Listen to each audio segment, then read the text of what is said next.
Finally મિત્રો સ્વાગત છે તમારા બધાનો આપણા એક નવા જોરદાર શાનદાર વ્લોગ્સમાં. જય દ્વારિકાધીશ. અને મસ્ત મજાની વ્લોગ્સની શરૂઆત થઈ ગઈ છે. ગુડ મોર્નિંગ થઈ ગઈ છે આપણા ઘરેથી જ, બરાબર. પણ અત્યારે આપણે જવાનું છે, ક્યાં જવાનું ખબર? વિરમદળ જવાનું છે. વિરમદળ ગામ ભાઈ, ત્યાં માતાજીનું મંદિર છે, ત્યાં આપણે જવાનું છે. આજે અમારે જમણવારને રાખ્યો હોય મારા કાકા એને ત્યાં, તો આપણે ત્યાં જવાનું છે ભાઈ. ત્યાંથી પછી સાંજે એક જગ્યાએ જવાનો પ્લાન છે. હવે જોવાય હવે શું થાય. પ્લાન હે ભાઈ, પ્લાન આમાં કંઈ ચેન્જ થઈ જાય, શું થઈ જાય એ કંઈ ઠેકાણા કંઈ ના હોય ભાઈ. પ્લાન એને જ કહેવાય, બરાબર. તો અત્યારે તો આપણે જવાનું છે વિરમદળ, ને જમણવાર ને હે, બરાબર. જોઈ હું પહેલી વાર જાઉં હું વિરમદળ, તો હું જઈ આવ્યો, પણ ત્યાં એ મંદિરે પહેલી વાર જાઉં હું હોય ખબર નથી, બરાબર. ત્યાં જાય પછી ખબર પડી મિત્રો. તો ભાઈ આપણે જો મંદિરે પહોંચી ગયા વિરમદળ, ભવાની માતાજીનું મંદિર છે.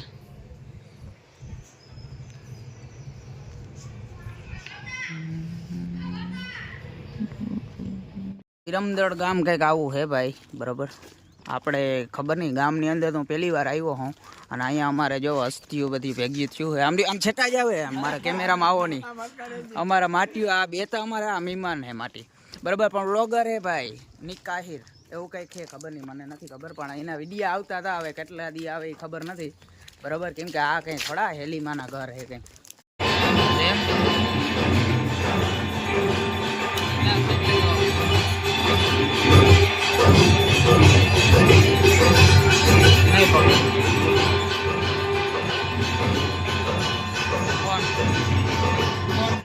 તો ગાયજી આ બધા અહીંયા ઉભા છે આરતીમાં. આ બ્લોગર ભરતભાઈ, કલ્પેશ અહીંયા આરતી હાલે છે ગાઈ.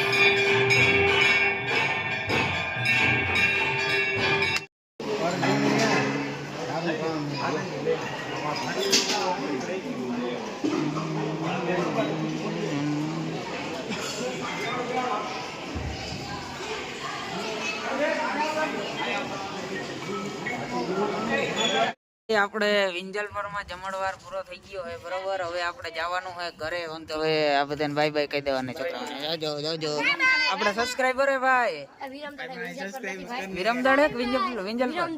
અરે ભાઈ આ વિરમદળ હે, મને ભૂલાઈ ગયું, વિંજલપુર નથી. આ બધા સબસ્ક્રાઇબ વિડીયો જોજો મારા બધા વિરમદળમાં. BN આહિર વ્લોગ્સમાં સર્ચ કરો યુટ્યુબમાં, BN આહિર. હા, તમે બધા મારા વિડીયો જોજો. આપણે ભાઈ વિરમદળમાં હવે આપણા સબસ્ક્રાઇબરો વિડીયો જોવાના છે.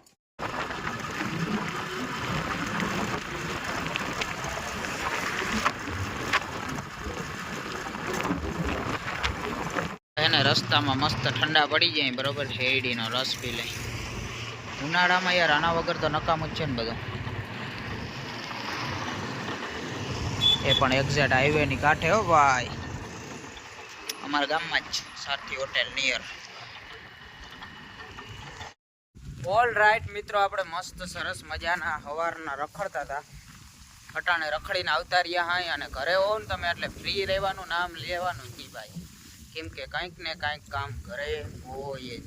અને એમાં આજ વખતે તો આપણે ખેતીનું કામ છે ભાઈ, મગનું ને એવું કામ હાલે છે. કેમ કે યારું પાક આપણે ભાગમાં દીધેલ હતું, આ મગ આપણા ઉપર વાવેલા છે. એટલે અટાણે આપણે જવાનું હોય મગમાં અરોડા ઉપાડવા. અરોડા મીન્સ કે માંડવી ઉઈ ગઈ હોય ને ભાઈ, આમાં ડેડવા પૈડા રહ્યા હોય, વીણા ના હોય હરખા, એટલે પછી અરોડા થાય. એ આપણા કંઈ કામના હોય નહીં. એક ટાઈમે માંડવી ઉગાડવા હાટું કાહું કરતા હોય, પછી એક ટાઈમે અરોડા કાઢતા હોય. મગ ઉગાડવા ખરા ને બાબુ. એટલે અમે જાય અટાણે અરોડા ઉપાડવા માંડવીના, બરોબર. તો હું અરોડા ઉપાડી આવું અને પછી જવાને સાંજે રખડવા. જોતા એ અમારામાં જોતા કેટલા અરોણા ઉપાડી આવા થઈ પડ્યા ભાઈ. આ અમારે મગ કેમ થવા દે અવડા અરોણા? મગ કરતા વડા અરોણા. ટૂંકમાં કઈ તો માંડવી હે ભાઈ, મગફળી હે, પણ એ બધો સમય સારું લાગે. આ જો ચોમાસામાં થાય ને તો બહુ મજા આવે, અટાણે થાય ને તો મજા ના આવે. બીજું શું હોય? આવું હે ભાઈ, થાકી ગયા અમે તો અરોણા ઉપાડી ભાઈ. જેમ મેં તમને કીધું, હું ઘરે હોઉં એટલે આપણે રખડવાના જ ધંધા કરતા હોય. મને ઘરે હક થાય નહીં, બરોબર. એટલે આપણે હવે અટાણે વરી રખડવા જવાનું છે. ક્યાં ખબર? રખડવા નહીં, મતલબ આપણે જવાનું છે જુંગીવાળા દાદા મંદિરે. એ પણ કેમાં ખબર તમને કોઈને? આમ જો ક્રેટામાં. ક્રેટા કેની હે ખબર? ફેસ રિવીલ કરું ગાઈસ. ગાઈસ આમ જો મારા વ્યૂ છપાય બે તારા નામના. અને અહીંયા અમારે મેક્સભાઈ હે પાણી વારીને આવ્યા હે બરોબર. ફર્સ્ટ ટાઈમ રાહુલિયાની ક્રેટામાં બેહવાનું હે ભાઈ. વરનામાંથી છોકરા ક્રેટામાં આવી ગયો, પ્રગતિ કરી નાખી ભાઈ.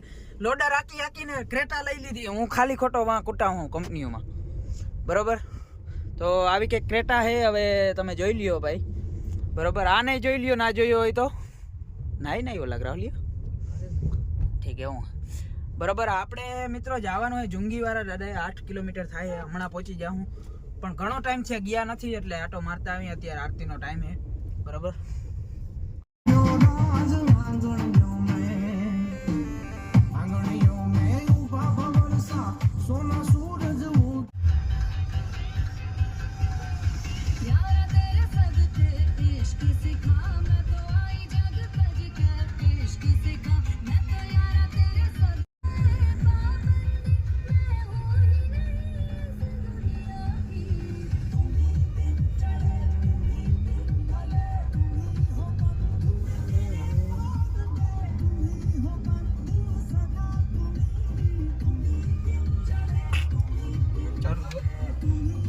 ચાલુ હોય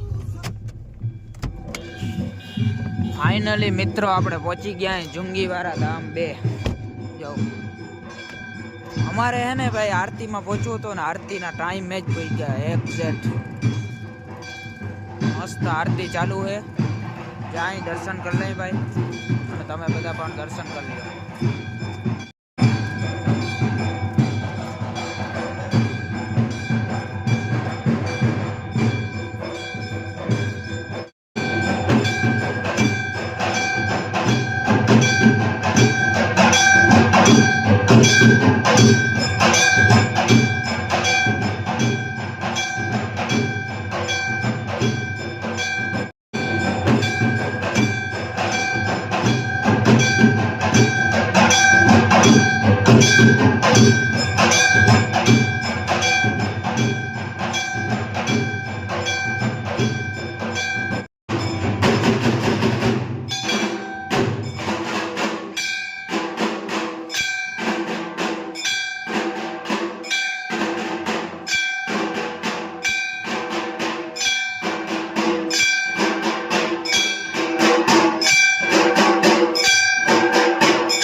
અહીંયા જુંગીવાળા દાદાનું મંદિર છે, અહીંયા અંબે માનું મંદિર છે.